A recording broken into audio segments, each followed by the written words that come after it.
Thank you for taking the time to watch our video series. We at Wine Cellar Specialists hope to educate you on some of the different types of wine cellar cooling equipment on the market.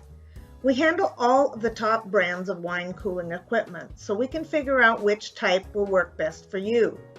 When you call us for our advice in this area, we will ask you a bunch of questions. We're not being nosy, but we need to know these things in order to know which type of unit to use and also to provide answers when doing our heat load calculations to determine the right size unit to use. Please keep in mind that once we calculate the correct size for your room with the information given to us, if any of the parameters of the cellar change, such as size, type of insulation, amount or type of glass, etc., it could change the size of the cooling system needed as well. No matter what type of cooling system you decide on, it's critical that you purchase the correct size for your room. Having a cooling unit that is too powerful for the room can result in short cycles. This means that the unit cools too quickly and does not run long enough to pull the excess humidity from the room. Your room can become too humid and mold and/or mildew can occur. Having a cooling unit that is too small for the room is just as bad. The unit will run constantly trying to cool a space. It will pull too much humidity from the room, causing low humidity, which can cause the corks in the bottles to shrink and air to get into the wine, tainting the wine. It can also wear out your unit sooner and may have difficulty keeping the room at the correct temperature. Self-contained through-the-wall cooling unit. There are many types of wine cellar cooling systems on the market. Each type of system is broken down into other types of those basic kinds. In this video, we will be looking at through-the-wall self-contained systems. Self-contained through-the-wall cooling units are the least costly way to cool your wine cellar. In order to have your cellar use this type of cooling system, you need to have a wall where you can center the unit up high, usually about 6 inches from the ceiling. The unit will go through the wall and vent into the other side. Centering the unit in the wall helps to distribute the air evenly. If the unit blows the air out the front, you do not want to have a wall or racks closer than 3 feet in front of the unit inside your cellar. Anything that can block the air close to the unit will cause the air to bounce back into the return without circulating well into the room. Some through-the-wall units have the air vented from the bottom. In this case, you just need enough room in front of the grill to get the unit in when you're installing. Most are installed from the inside of the cellar. Therefore, you need at least the length of the unit available for space to get it inserted into the wall. For any wine cellar unit that will be climate controlled, the proper vapor barrier and insulation is needed.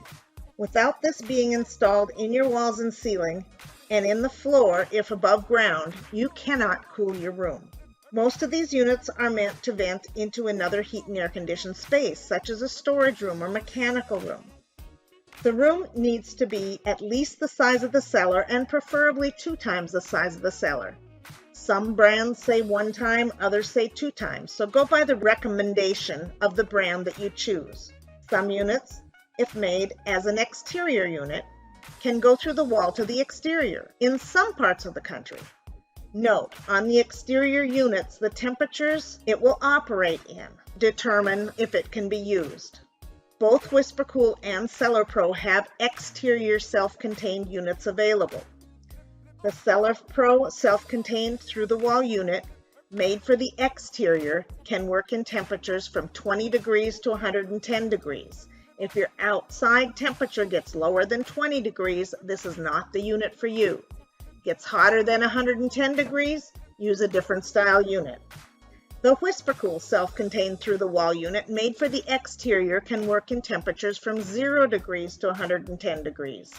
If your outside temperature ever falls below 0 or goes above 110, use a different style unit.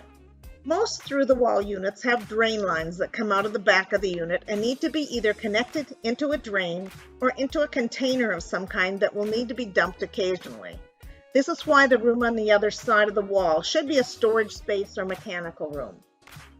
There are a couple of units on the market now that have built-in systems that evaporate most of the condensate. They still do recommend a drain line be installed as backup, even though you may not need it. These units look better on the backside as well. The WhisperKool Pro units and the WhisperKool Slimline LS are two of these styles. The Slimline is made to look good even if you install it into a living space, and the drain line is on the inside of the cellar, different than all other through-the-wall units. The Slimline, however, is only for very small cellars. Self-contained units are also used in some wine cabinets. CellarPro 1800 series and their 1800 Houdini models are specifically designed for this. Again, the size of the cabinet and how it is built makes a difference as to which unit can be needed. The best thing to do is call us and tell us what type of room is on the other side of each of your walls, or if it is an exterior wall. Tell us what is below the floor and above the ceiling. We can then let you know if a through-the-wall cooling unit will work for you or if you need to go to a different kind of cooling system. Be sure to give us a call at Wine Cellar Specialists. We don't just sell cooling systems, we help to make sure you have the right one for your room.